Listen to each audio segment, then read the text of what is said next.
Would you recommend stand-ups for all teams, regardless of size or experience?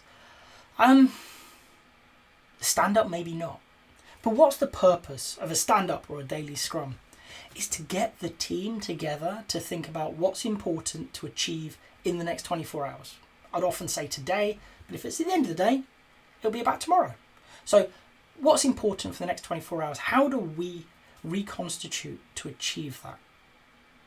Okay? That's really what we're doing. We're going to talk about what the problems we're facing are and things like that to help the team understand how it restructures itself around the work at hand today to achieve the goals. Okay? That's a good thing. I don't think it matters the size or experience of the team. Okay? You want to bring them together to think about that. We work in a complex space. We work in a volatile space. So not only are things shifting because we're learning, they're shifting because the environment we're in is shifting too. And they're shifting quickly. So every day taking an opportunity just to step back and reflect on the work. Are we working on the right thing? Have we focused on the right thing?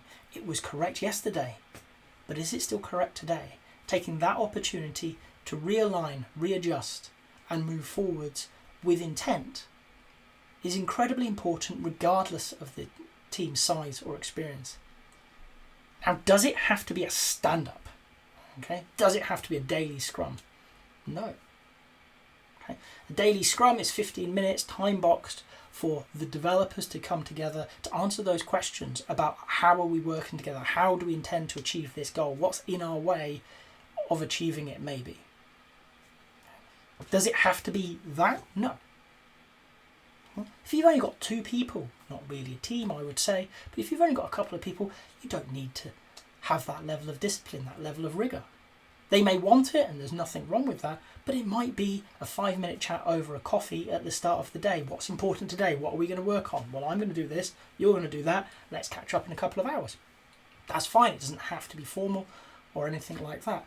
Bigger teams, they may get to the point where there's too much information, and actually one of the issues with bigger teams is there's often silos created inside that where lots of people are listening to somebody's information that they're sharing, and they're sharing because they believe everybody needs to know it, but actually in a large team half the people don't care. So it's not necessarily a good forum there. In Agile Centre we actually use a combination because some people are available to be on a call, and we have a call every morning. The team gets together and talks about what's important today, what they intend to do, why they intend to do it.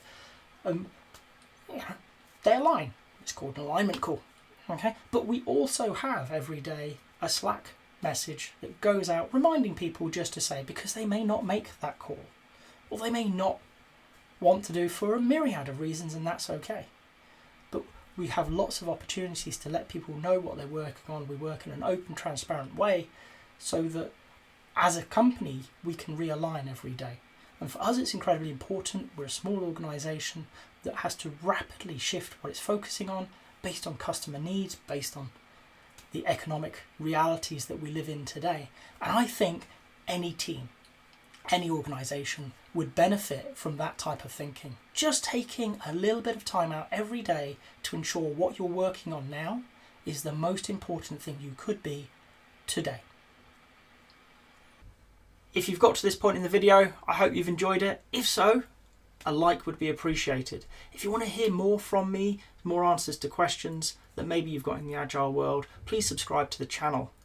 And if you've got a question that you really want answered, drop it in the comments. I promise we'll get around to it. Thank you.